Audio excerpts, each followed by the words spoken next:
स्वागत है बच्चों आपका। आज मैं आपको एक्सरसाइज 8.3 के प्रश्न समझाने जा रहा हूं जो आपको पेपर में आते हैं। तो ध्यान से देखिए किस तरह का प्रश्न है। प्रश्न 1 का बी पार्ट है। देखिए, एक रेफ्रिजरेटर रुपये 12,000 में ख़रीदा गया और रुपये 13,500 में बेचा गया। पूरे लेन देन में लाभ प्रतिशत या हानि प्रतिशत ज्ञात कीजिए। देखिए, एक रेफ्रिजरेटर रुपये 12,000 में खरीदा गया।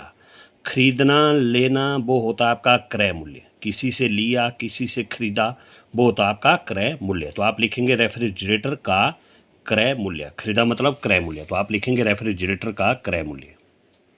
रेफ्रिजरेटर का क्रय मूल्य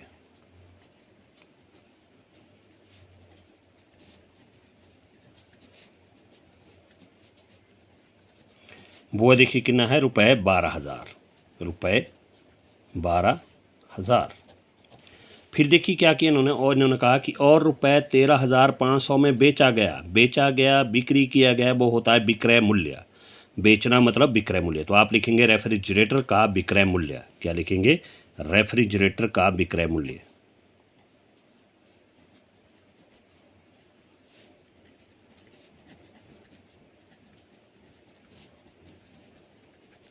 वो है दिया, देखिए रुपये 13,500।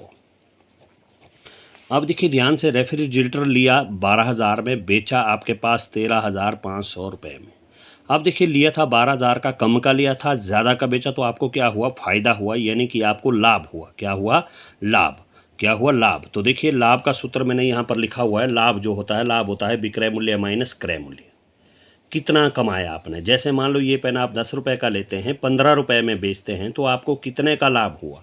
वो होगा 5 रुपये का। तो क्या करेंगे आप? ज़्यादा में से कम को घटाते हैं, यानी कि विक्रय मूल्य माइनस क्रय मूल्य। तो लाभ होता है विक्रय मूल्य माइनस क्रय मूल्य। तो अब पहले हम निकालेंगे, इसलिए लाभ। देखो ना, आपको ज़्यादा का बेचा तो क्या हुआ? लाभ हुआ। तो इसलिए लाभ। तो लाभ बराबर है, लाभ का जो सूत्र कहा मैंने क्या होता है? लाभ बराबर है विक्रय मूल्य माइनस क्रय मूल्य। क्या होता है वो? विक्रय मूल्य माइनस क्रय मूल्य। ये लाभ का सूत्र है और अंडरस्टूड है, जो ज़्यादा उसमें से ही घटेगा। तो देखिए विक्रय मूल्य है रुपये 13,500 माइनस क्रय मूल्य देखिए रुपये 12,000।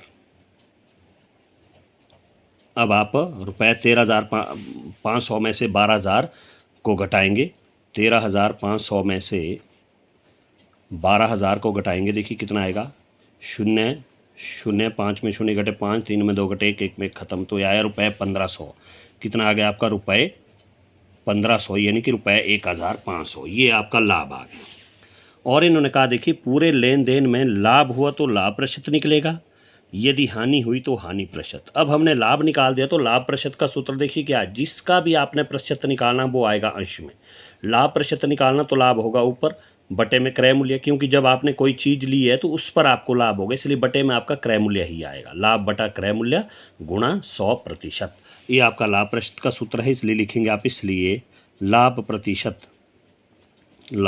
प्रतिशत बराबर है, वो होगा लाभ बटा क्रय मूल्य गुणा 100%।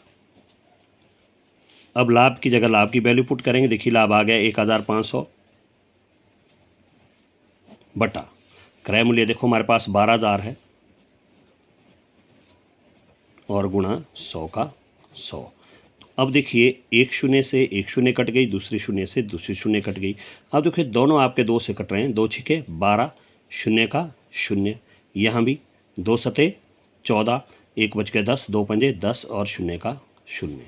फिर देखो इस शून्य से ये शून्य कट गया। अब हमारे पास बच के देखो, यहाँ पर ये 3 से कटता है, ये भी आपका 3 से। देखो 3 कम 3, 3 दूने 6, और 3 कम 3, 3 दूने 6, 1 बच गया 15, 3 पंजे 15। तो हमारे पास बच के देखो कितना? 25 से कम 25 और बटा 2। तो अब आप इसको प्रतिशत में भी लिखेंगे, क्योंकि प्रतिशत की बात है। अब आप 25 को 2 से भाग करेंगे। देखो 2 एकम 2, 2 में 2 घटे ख़त्म, ऊपर से आ गया आपका 5, तो 2 दूने 4, और 5 में 4 घटा 1। अब लिखेंगे आप इसको 12 सही 1 बटा 2%। ये आएगा आपका 12 सही 1 बटा 2%। तो ये आपका आंसर होगा। तो अगर आपके पास हानि आएगी तो हानि देखिए, हानि का सूत्र क्या होता है, हानि होगा क्रय मूल्य माइनस विक्रय मूल्य।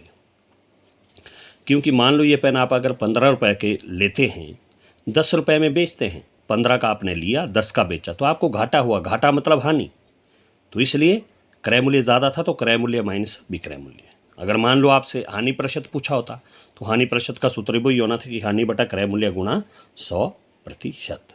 इसमें लाभ हो तो हमने निकाला लाभ विक्रय मूल्य माइनस क्रय मूल्य, फिर लाभ प्रतिशत, लाभ बटा क्रय मूल्य गुणा 100%।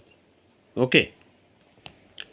अब प्रश्न 1 का सी पार्ट है, एक अलमारी रुपये 2500 में खरीदी गई, यानी कि 2500 में खरीदी गई और रुपये 3000 में बेची गई। पूरे लेन देन में लाभ प्रतिशत या हानि प्रतिशत ज्ञात कीजिए। सेम वही चीज़ देखिए, एक अलमारी रुपये 2500 में खरीदी गई, मैंने पहले कहा कि खरीदा गया, लिया, वो आपका क्रय मूल्य होगा। आप लिखेंगे अलमारी का क्रय मूल्य, खरीदाई का मतलब क्रय मूल्य, तो आप लिखेंगे अलमारी का क्रय मूल्य।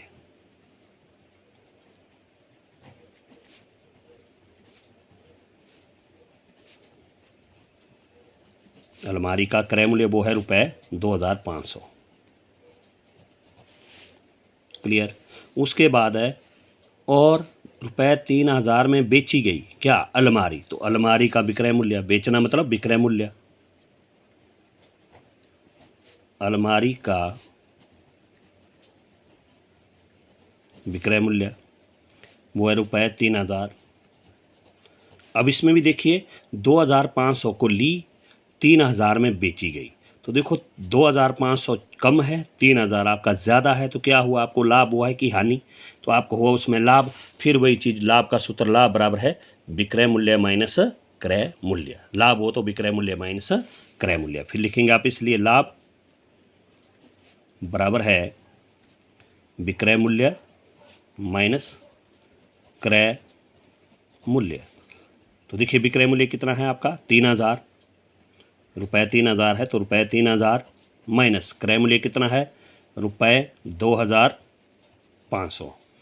ठीक है, तो अब आप इसको घटाइए, देखो 3000 में से 2500 घटाइए, शून्य का शून्य, शून्य का शून्य, देखिए यहाँ से असल गई 10, 10 में 5 घटे 5, 2 में 2 खत्म, ये आ गया रुपये 500।